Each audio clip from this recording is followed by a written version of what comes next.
Madrugada com Deus. Do Templo Espiritual Maria Santíssima. Aproximando a espiritualidade de você.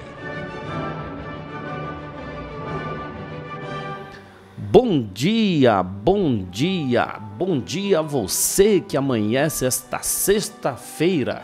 Salve Jesus, salve nossa Mãe Maria Santíssima.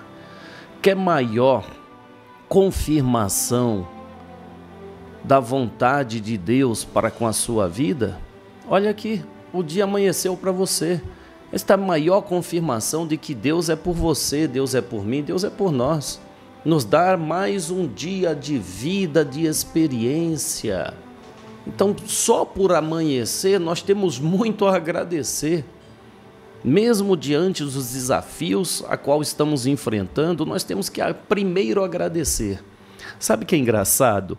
A gente reclama dos problemas, não é? Eu tenho esse problema, tenho aquele, tem tantas coisas, dívidas, dificuldade em relacionamento, dificuldade no trabalho. Mas tudo isso só existe porque estamos vivos. Só existe porque estamos vivos. E se estamos vivos, é a grande bênção de Deus.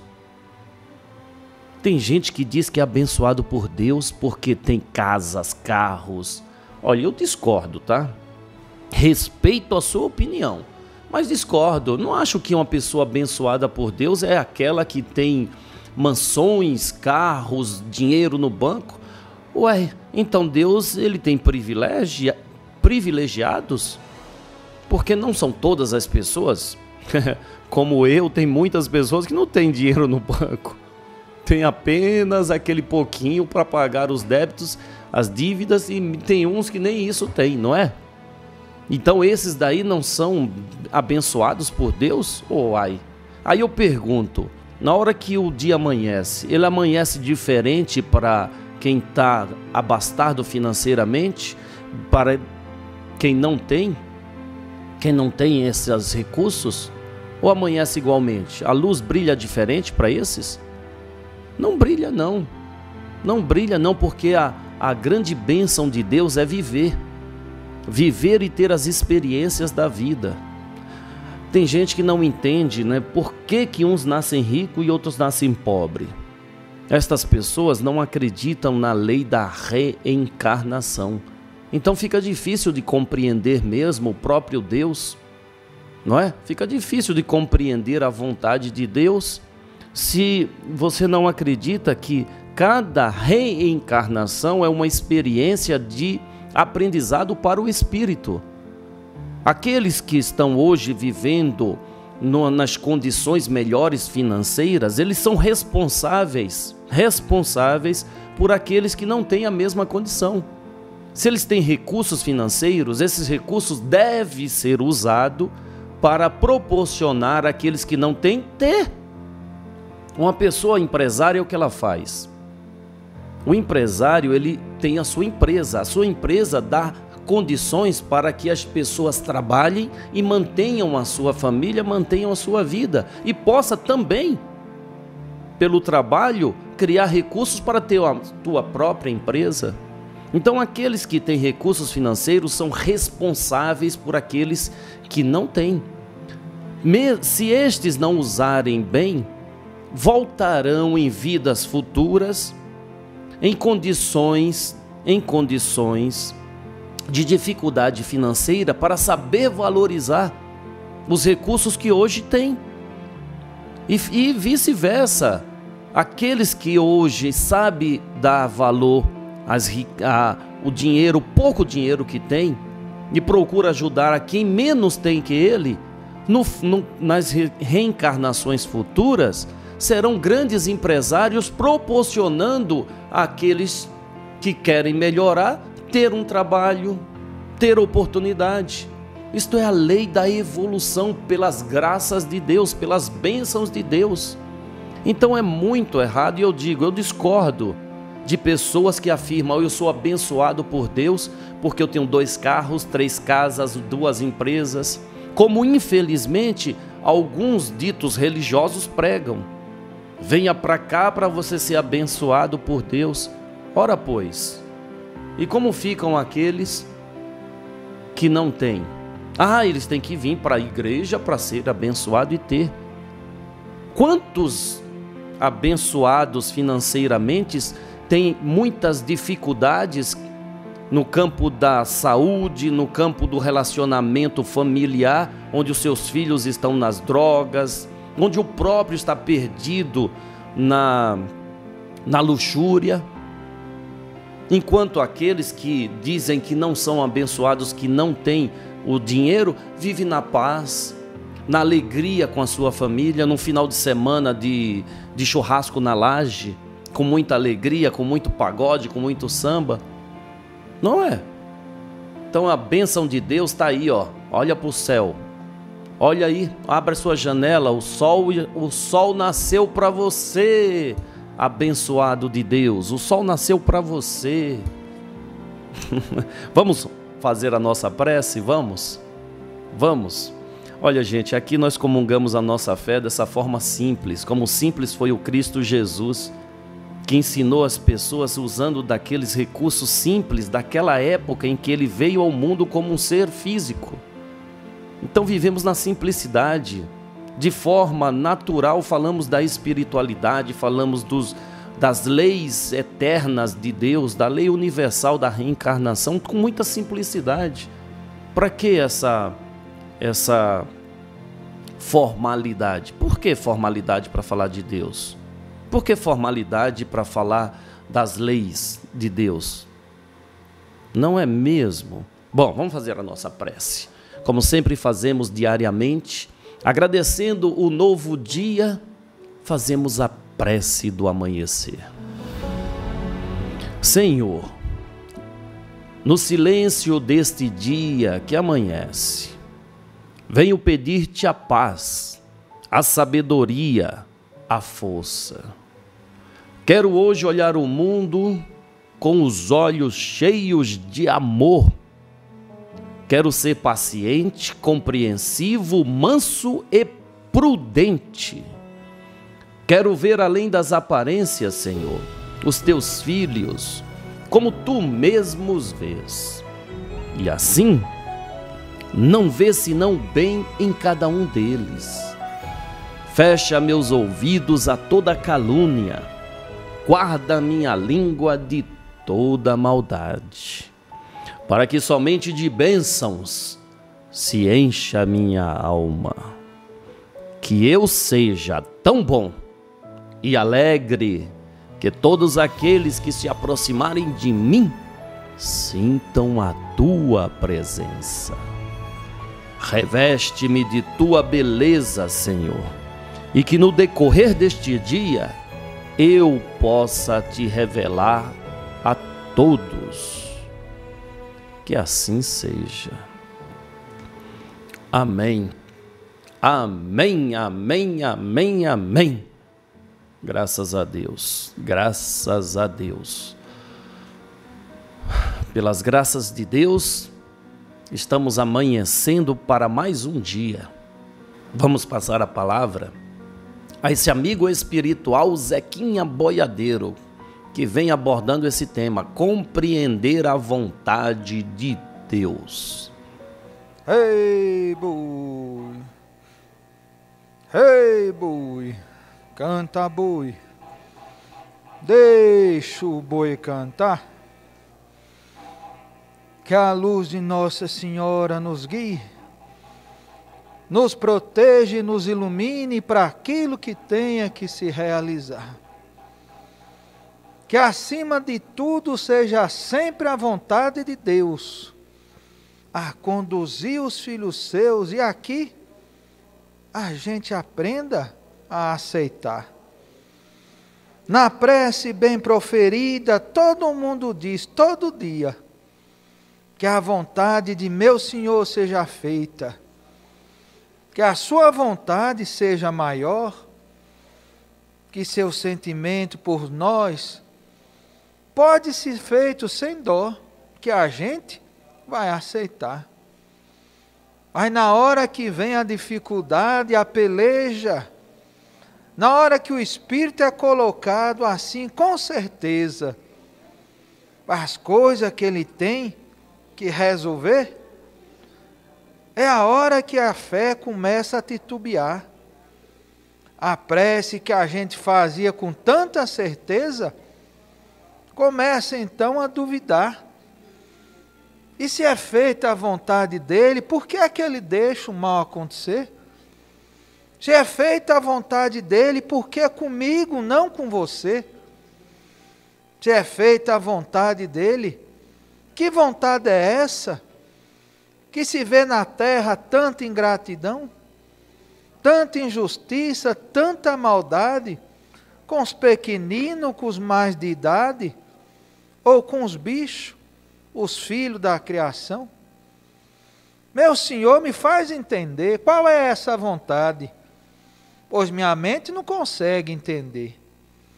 A gente para e fica assim, a matutar. Senhor, onde é que tu está levando essa gente? Onde é que tu está trabalhando que a gente não te vê presente? Onde é que tu está na hora que uma mãe grita? Que um filho escondido em agonia está lá a lhe chamar? Onde é que tu está num acidente desses que a gente não vê? Onde um carro, onde um outro ônibus, um outro veículo, leva um monte de gente, até dormindo, sem eles perceber.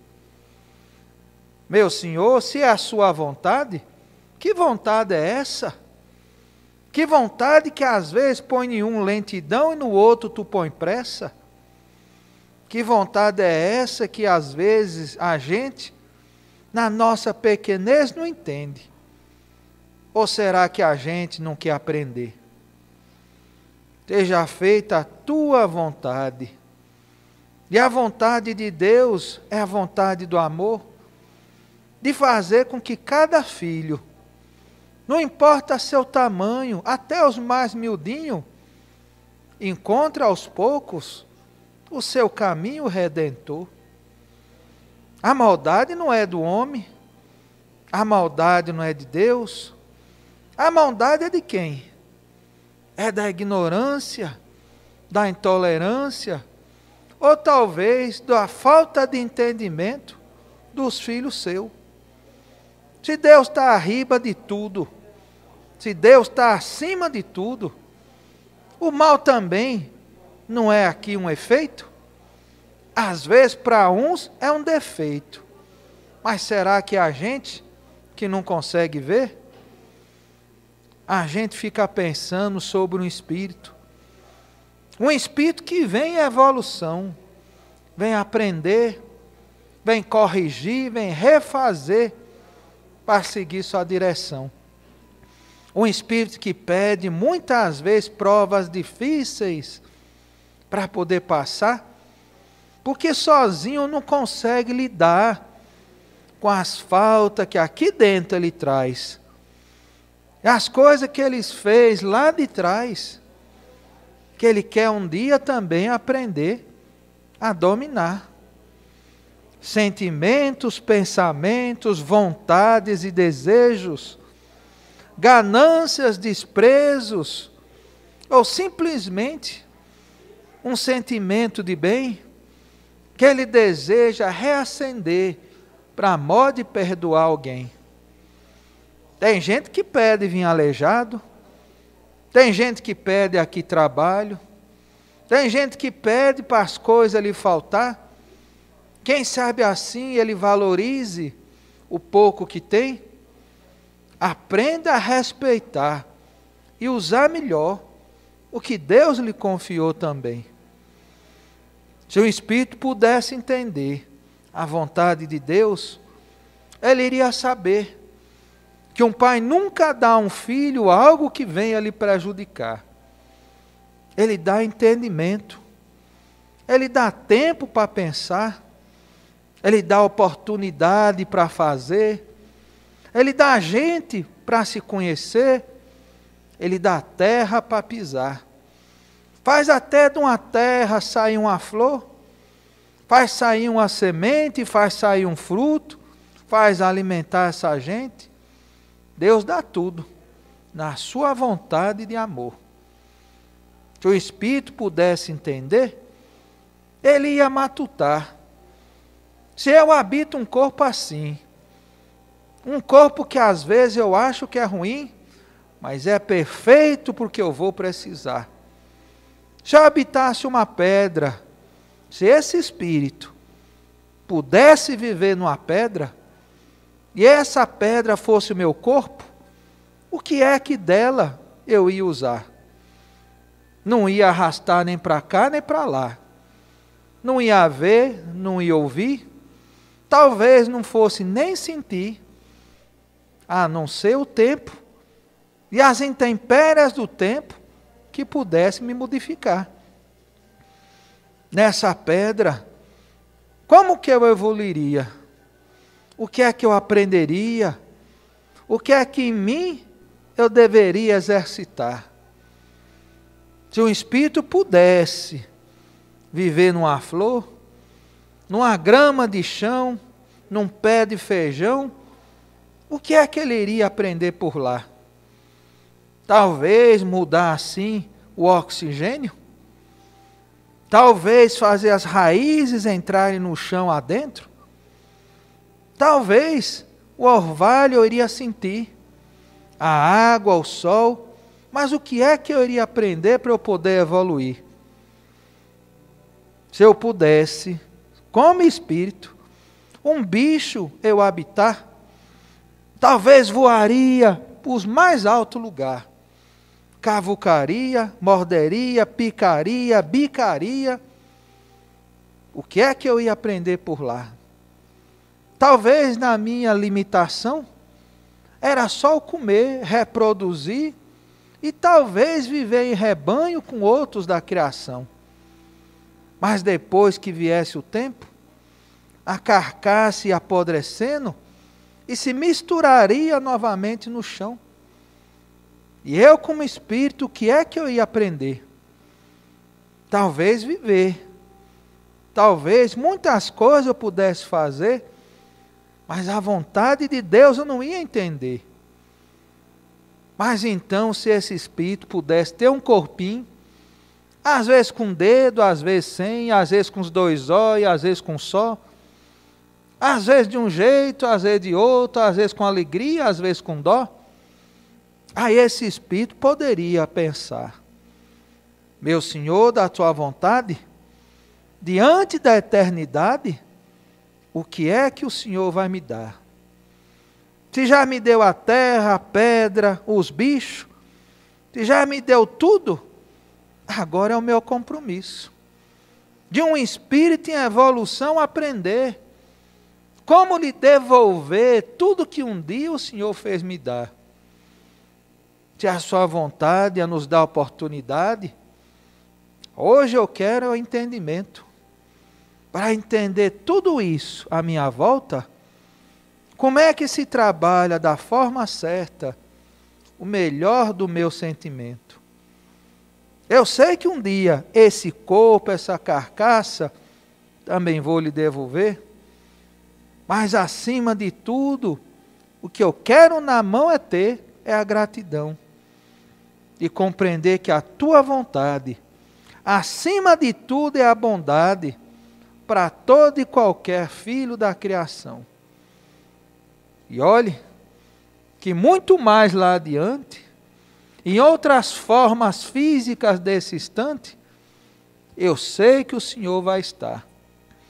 E o meu espírito pequenino ainda vai olhar esse sol brilhando diante de tudo que vem da criação e vai lhe dizer: eu sou só mais um diante de tudo que você da terra fez fazer. Tenho por ti um sentimento, tenho agora uma consciência e aos poucos vou trabalhando com muita paciência o melhor dos meus sentimentos. Quando um dia do lado do outro eu chegar, como quem atravessa um rio, vou ver muita gente que na terra partiu e vou com eles congraçar. E a gente em oração vai dizer: hoje eu consigo ver a vontade que um dia, muitas vezes blasfemando, eu agora compreendo a caridade infinita. Na prece que antes eu fazia, muitas vezes sem pensar, que dizia: seja feita a tua vontade. Está aqui um espírito liberto, pelo amor da caridade, com o intuito de ajudar. Seja feita assim, meu Senhor, todo dia, a sua vontade, nunca a minha, pois eu sei que sempre para um bom lugar o Senhor vai me levar. Deus abençoe e ilumine, Deus vos proteja e vos guie. Salve Nossa Senhora, salve Nosso Senhor. Obrigado, meu amigo Zequinha Boiadeiro. Como é bom chamar um espírito de amigo. Como é bom isso, não é? Olha só, eu digo aqui com simplicidade, até mesmo com muito respeito e humildade, que eu tenho muitos amigos mortinhos. Eu tenho, e com muito prazer. Tenho sim, olha aí um deles, Zequinha Boiadeiro. É um amigo de verdade, que está ao nosso lado para nos ajudar, não para nos bajular, como muitos amigos no mundo material se aproximam de nós, dizendo: eu sou seu amigo, mas enquanto você tem recursos, enquanto você está por cima da carne, como dizem, né? Mas quando você está por baixo, cadê os amigos? Cadê os amigos? Então, amigo de verdade são estes, que estão sempre conosco, não importa se hoje você está sorridente ou se hoje você está chorando. Estará sempre com você. Bom, Paulo de Moraes nos traz mais uma leitura do Apocalipse.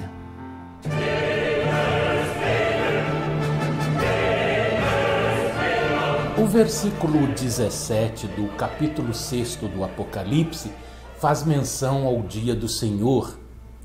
Para saber o que o Velho Testamento prediz a esse respeito, anotem aí para conferir depois. Isaías, capítulo 13, versículo 6.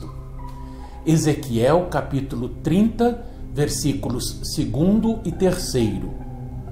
Joel, capítulo 1, versículo 15 e capítulo 2, versículo 11. Profeta Amós, capítulo 5, versículos 18 a 20 e capítulo 8, versículos 9 a 14. Profeta Sofonias, capítulo 1, versículos 14 a 18. Malaquias, capítulo 3, versículo 2. Isso para mostrar a ligação entre os profetas do Velho Testamento, que em suas profecias anunciaram a vinda do Messias, e também os fatos pertinentes à sua volta ao planeta Terra e o Apocalipse, passando pelo Evangelho.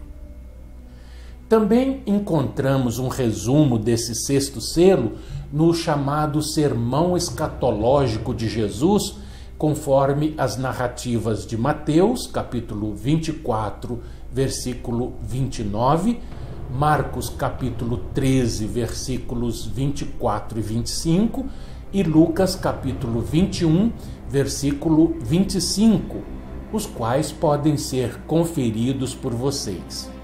Também vocês podem encontrar eventos semelhantes lendo o capítulo 16, versículos 17 a 21 deste Apocalipse, que trata da sétima praga ou sétimo flagelo.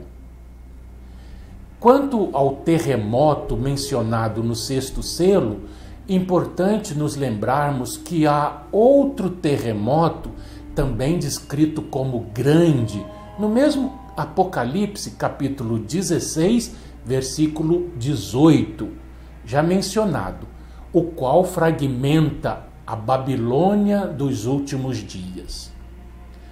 O objetivo dessa análise é informar a respeito de diversos estudos feitos para compreender que a volta do Cristo ao planeta, que é o fato mais importante de todos, vem trazer uma transformação a este orbe, naturalmente já adiantado na sua trajetória em direção a se tornar um mundo divino, no qual habitam seres também divinizados pelo esforço pessoal, depois de terem recebido as promessas conforme as obras praticadas por eles.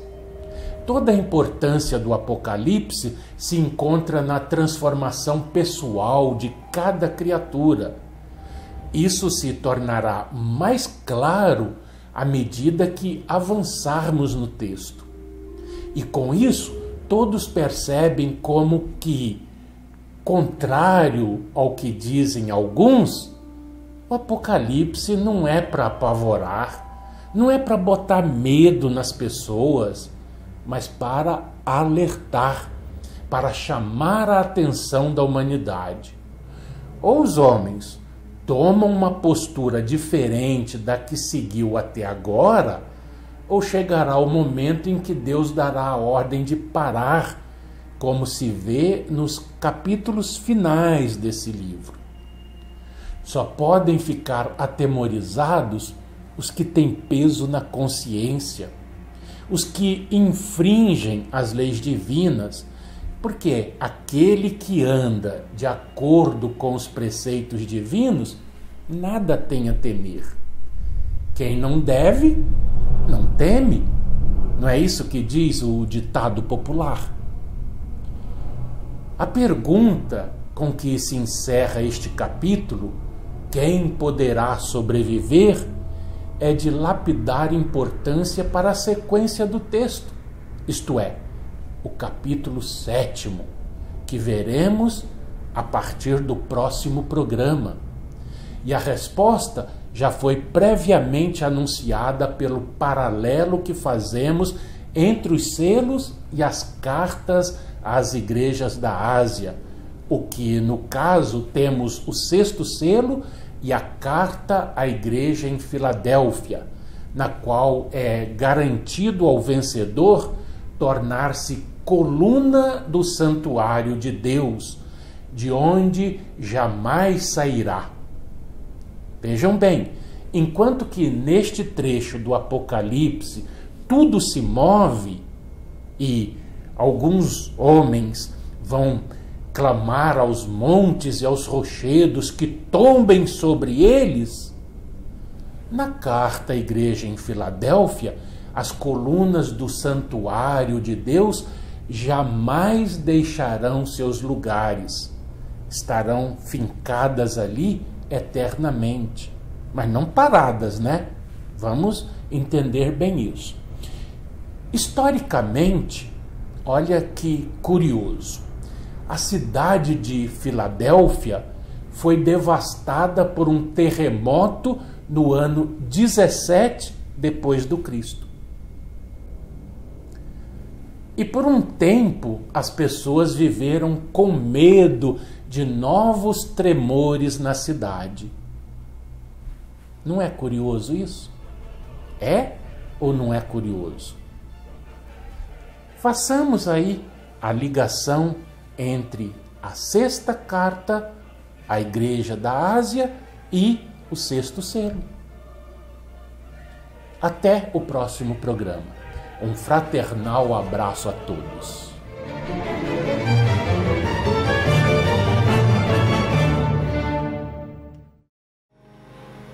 Eu pedi para vocês, não é?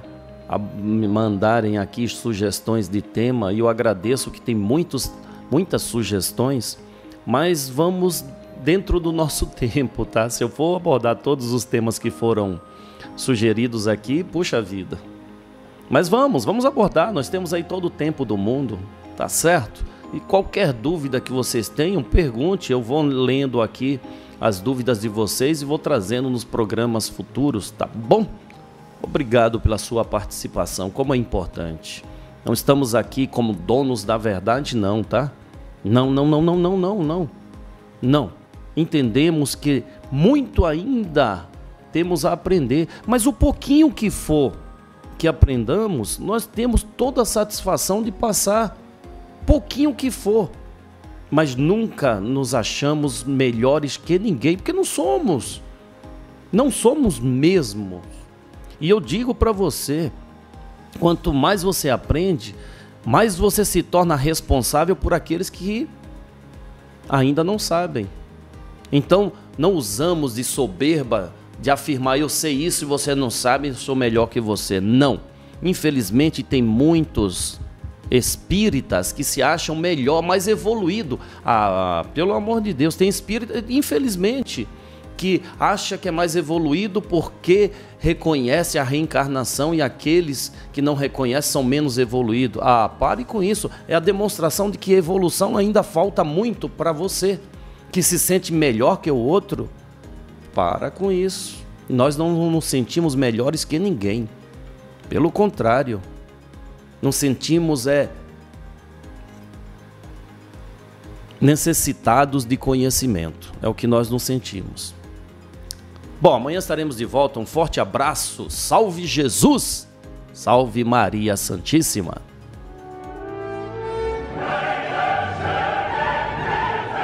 Madrugada com Deus. Do Templo Espiritual Maria Santíssima. Aproximando a espiritualidade de você.